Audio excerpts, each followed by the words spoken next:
The Cup Series heads to Kansas Speedway for the second race of the round of 8, and we see the usual suspects in Hendrick Motorsports put up a dominating clinic here at Kansas Speedway. What's going on, guys? It's Daniel, and welcome back to our video. I just got done watching the Cup Series race from Kansas Speedway, the Hollywood Casino 400. We've got a lot to talk about from this race today. So, before the green flag drop in today's race, a couple drivers would have to go to the rear of the field. Quinn Houff and Ryan Newman would go to the rear of the field for multiple inspection failures, failing twice. Actually, Quinn Houff would actually have to do a pass-through penalty at the beginning of this race, and Chase Briscoe would also go to the rear of the field for unapproved adjustments. So, let's get to the race. So, Kyle Larson was starting on the outside and Ryan Blaney on the inside, and Kyle Larson was able to get the race lead and was able to basically hold on to the race lead. Had a hard charge in Brad Keselowski, Ryan Blaney, and Joey Logano. The first caution of this race would actually come out on lap number 11 for rain falling around the track on the front stretch. It started sprinkling around lap number 9, and NASCAR played it very, very safe, and only a few laps later, they decided to throw the caution. Now,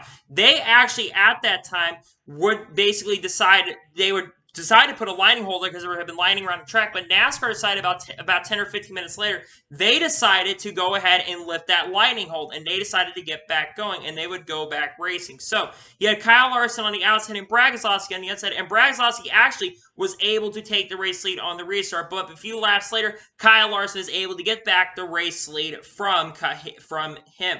And then we'd see some issues. The first really major issue would happen for Kyle Busch, who was running 8th at the time. Kyle Busch would get sideways. He'd actually get into the outside wall. Ryan Blaney actually got into the outside wall first, but Kyle Busch hit the outside wall really, really hard, and he would come down pit road with a flat tire. And then this would also be the competition caution for that yellow coming out, and we would see a little bit of strategy at that point as well. Matt DiBenedetto, Eric Almirola, they decided to take only fuel only, and Chase Briscoe decided to take 2 tires, while the rest leaders, including Kyle Larson, decided to take 4 tires. We go back racing lap 28 with Ryan Blaney leading the inside, Eric Almirola on the outside, and Kyle Larson able to get the race lead after a very, very good restart. But Matty D actually battled back, and he was actually able to get the race lead and had a good run. And then Kyle Larson eventually got back the race lead from Matt DiBenedetto. Then Chase Elliott, who really hasn't been that great on the mile and a half this year, he actually was able to get the lead from Kyle Larson. He was able to pull away. Then a few laps later, we see some contact between Brad Keselowski and Mark Truex Jr. They have some contact going into turn number 2, and Brad Keselowski actually would have to come down the road to fix the damage on the car and would go multiple laps down. And then we see some battles for the lead between the 3. You'd have William Byron, Kyle Larson, and Chase Elliott had the lead. William Byron, a few laps later, got around Chase Elliott, and then Kyle Larson was able to get the race lead. And like I said, Brad Keselowski had to come down the road for a flat tire. And then we would see the next driver come down the road, Christopher Bell. He would have a flat tire after running 10th at that point. The next Joe Gibbs racing car will come down pit road. And then the next playoff driver running the problems, that being Mark Truex Jr. Mark Truex Jr. would get a flat right front tire. He would have to come down pit road. He basically had the same situation with Brad Keselowski. He'd come down pit road with 28 laps to go in the stage. And while the race is going on, we would see the next car come down pit road due to tire problems. Ryan Blaney would have a flat right front tire, and he would come down pit road while running 4th. Meanwhile, Kyle Larson is able to pull out to about a 3 or 4 second lead, and he would come off the corner and win stage 1 here at Kansas Speedway. And then we see the leaders come down pit road, and Kyle Larson would lead the restart of Kyle Larson on the outside, Chase Elliott on the inside, and Kyle Larson able to get the race lead. And then Chase Elliott was actually able to get the race lead, and he was able to pull away from Kyle Larson, and William Byron also got around Chase Elliott at that point as well, and Chase Elliott started dominating the middle portions of this race. Then we see green flag pit stops, and then we see a little bit of strategy where Joey Logano decided to stay out and try to go elongated to basically keep everybody a lap down, but eventually they would have to come down pit road late in the run. And then at this point, Logano stayed out for a while, and then we would see them come back down pit road, and William Byron actually got around Chase Elliott on the pit stops. He was able to pull away, and coming off the corner, William Byron would win stage 2 here at Kansas Speedway. We then see the leaders come down pit road where they would take 4 tires at that point. Also at that time, Kyle Busch actually a little bit earlier, he actually got a tire that went down, had to come back down pit road.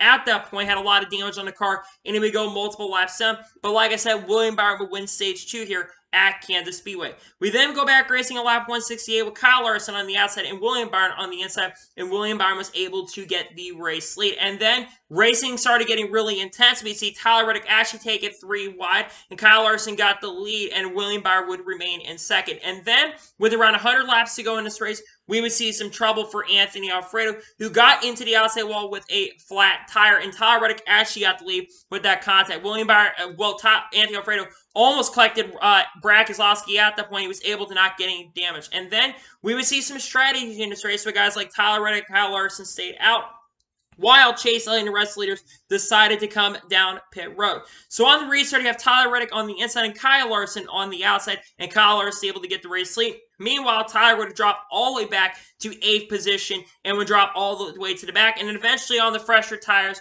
William Byron was able to get the race lead from Kyle Larson, and Kyle Larson would get sideways, and he fall all the way back to around 10th, about 5th position at the point, but that'd be about the farthest he fall back in this race. And then on lap 200, we hear some issues for Denny Hamlin, who is basically starting to have temperature issues, which is he got hit his max 12 max temp. And then we see Kyle Larson around 60 laps to go in the race. He would actually get into the outside wall, but he keep going. And then the next playoff driver would have a little bit of problems. Brad Keselowski, whose engine temps had gotten way too hard, he would come down the road.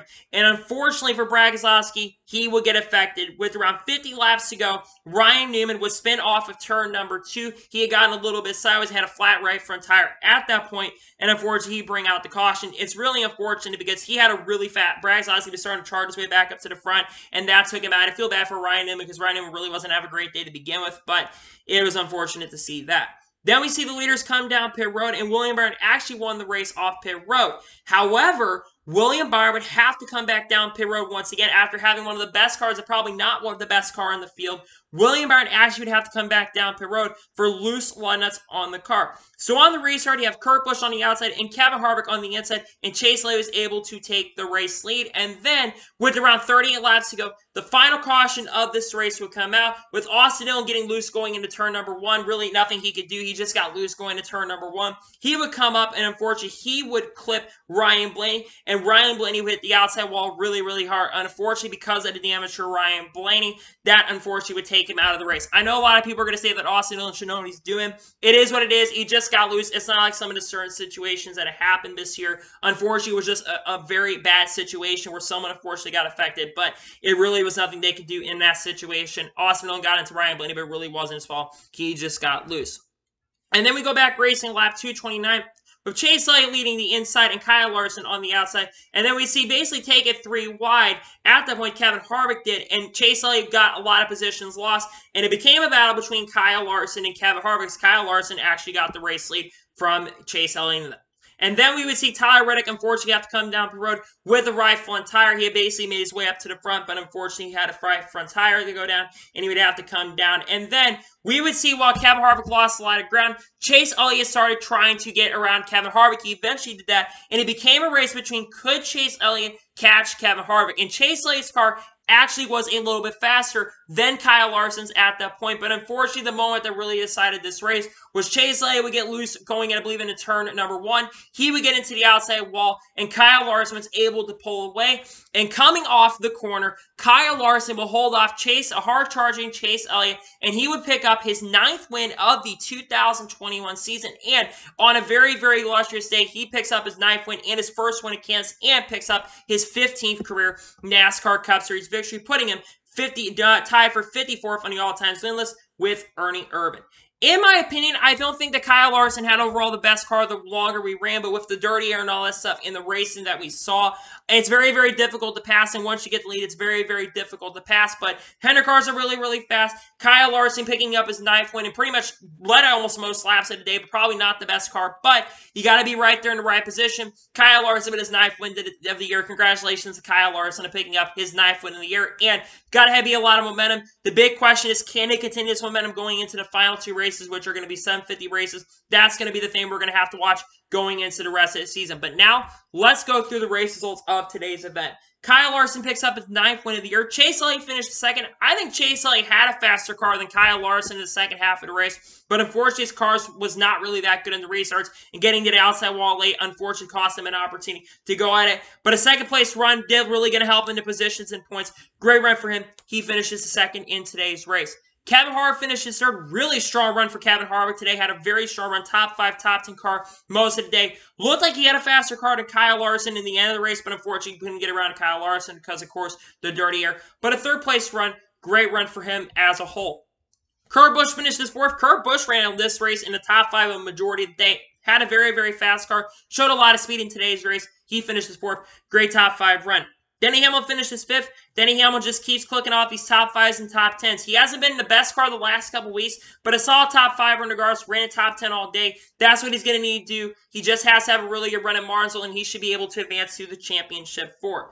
William Byron, after that loose wheel, he came down pit road and bounced back to a really strong run with a 6th place finish. Great bounce back day. He finishes a 6th in today's race. Martin Truex Jr. finishes 7th. Very, very strong run for Martin Truex Jr. Pretty much had a good car at the end of the day. Started coming back to the front after his issues. But a great bounce back day for Martin Truex Jr. Though he's pretty much going to be having to go into Martinsville where he's really, really good at. He's going to have to go into this week looking for a win at Martinsville. Christopher finished his 8th. Solid bounce back day for Christopher, finishing 8th. Solid run for him. Joey Logano finishes in 9th. Wasn't really that fast and played some good strategy calls, but a 9th place run for Joey Logano. Solid run for him. And Austin Dillon finishes 7th. Solid top 10 run from Austin Dillon. Good run for that 3 team. He finishes in 10th.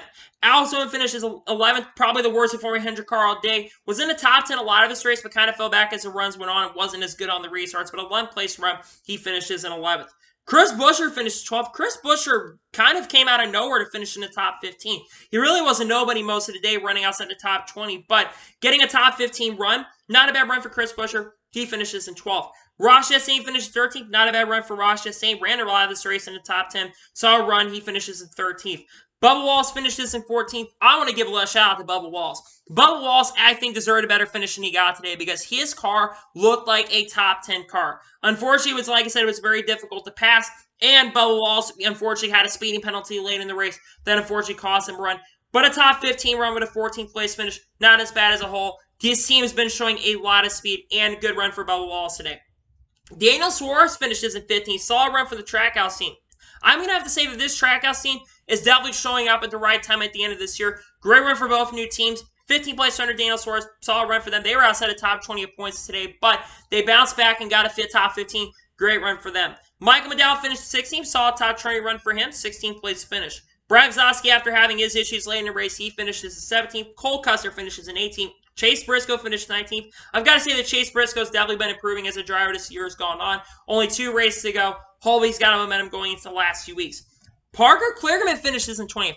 I got to say, Parker Kligerman is the one that really surprised me today. He had an excellent and exceptional run. He ran in the top 20, get this, with a car that isn't as good with Gaunt Brothers Racing. That is the best performance I've seen out of the Gaunt Brothers Racing camp. And can someone please sign this guy to a full-time Cup ride, a really good Cup ride, or an Xfinity Series ride? Because he absolutely deserves to be in a really good car. 20th place finish. Awesome run for Parker Kligerman. Really happy to see him do well. He deserves to be full-time in NASCAR because he absolutely is a great driver. 21st place finisher Ryan Preece. 22nd for Tyler Reddick after having his issues in the race. Matt DiBenedetto finishes 23rd. Unfortunately, he went multiple laps down after looking really good early in that strategy call. He finishes 23rd. Not a great run today for Matt DiBenedetto. Ray Santos Jr. finishes 24th, 25th place finisher Corey LaJoie, 26th for Eric Almirola, 27th place finisher Ryan Neiman, 28th for Kyle Busch after his issues, 29th for Eric Jones, 30th for BJ McLeod, 31st place finisher Cody Ware, 32nd for Joey Gase, 33rd for Josh Blicky, 34th for David Starr, 35th for Quinn Houff, 36th for Ryan Ellis, 37th for Ryan Blaney after his issues, 38th for Anthony Alfredo, 39th for Justin Haley, and finishing last in 40th place is Chad Fincham. And now let's go ahead and take a look at the results from today's race. Now let's take a look at the playoff standings. So Kyle Larson, after winning today, has 2 wins. He's officially locked in after 2 really strong runs. Chase Elliott is 34 points above the cutoff line after a very strong run today. Denny Hamlin is 32 above the cutoff line. And then Kyle Busch is last, but only 1 point above the cutoff line. Meanwhile, Ryan Blaney is only 1 point below the cutoff line. Mark Truex Jr. is only 3 below the cutoff line. Brad Keselowski is 6 below. And Joey Logano is 26 below. This final spot, that driver that gets the final spot, it's going to be between 3 or 4 guys. I keep an eye on Joey Logano, though, to be potential spoiler in this. So, let's now go ahead and talk about the race as a whole and get out of here. So, I'm going to say this about the 550 package. I'm not a big fan of the 550 package as a whole. I do think that this race was better than last year's fall race, but that's really not saying much because that race is one of the worst races of the season. Again, I'm not a big fan of the 550 package as a whole. It is what it is. Again, I know that the 550 package can put on good shows, and I thought the restarts were really, really awesome in today's race. But unfortunately, as the run went on, the racing kind of became a little bit boring, kind of became snooze fest. Only thing that really made this race good was the restart. So I'm going to have to unfortunately give today's race at Kansas overall a 6 out of 10. Like I said, I thought the race is It wasn't a terrible race as a whole, but it wasn't a really, really great race. So today's score is going to be a 6 out of 10. Congratulations, Kyle Larson, on picking up his 9th win of the season. And something that's really crazy to know, he's the first driver, I think, to get 3 in a row in a certain stretch at the end of the year since 1987 that Dale Earnhardt did. So it's really, really awesome to see that. That was really, really cool to watch. And not only that, Kyle Larson now has led the most laps in a season, in a 36-race season, I should say, since Jeff Gordon did that back in 2001, where he led 2,320 laps. Kyle Larson surpassed that now by about 80 laps, and he potentially could be Jeff Gordon's record of the most laps led in a single season. What Jeff Gordon did in 1995. He's not that far from beating that, so we'll have to wait and see what happens. But next week is going to be the round of 8 cutoff race to decide who gets into the championship 4. We've only got 2 races left. It is going to be the Xfinity 500 from Martinsville. That's going to be next week. That should be really, really exciting. So, anyway, that is it for today's race review from Kansas Speedway. I want to thank you guys for watching. Please subscribe to the channel, notifications so you're notified when a video does go live on my channel. And follow me on Twitter, Facebook, and Instagram, and support my Patreon. So let me know that. Links in the description below. And let me know your thoughts on today's race. Let me know those in the comments. Let me know your score below. Let me know your thoughts on today's race. And congratulate Kyle Larson on picking up today's win at Kansas Speedway. Anyway, like I said, I want to thank you guys for watching today's video, and I'll see you guys next time with some more great and awesome NASCAR content on the channel like this. Take care, everybody.